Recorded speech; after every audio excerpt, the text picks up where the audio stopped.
बदलापूरच्या एका शाळेमध्ये 2 अत्यंत लहान मुलींवर जे अत्याचार झाले ते अत्यंत घृणास्पद आहे, क्लेशदायक आहे, संतापजनक आहे.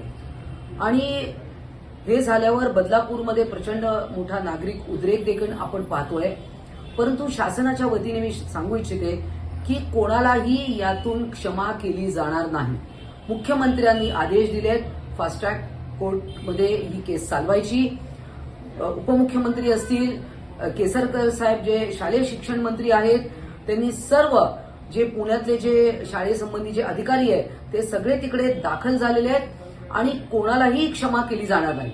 मग ती शाळेचं प्रशासन असो, ते शिक्षक असो, तो अत्याचार करणारा असो, आणि ज्या पोलिसांनी कंप्लेंट घेण्यामध्ये दिरंगाई केली आहे कोणालाच सोडले जाणार नाही. आणि माझी सगळ्यांना हात जोडून विनंती आहे की कोणी याच्यामध्ये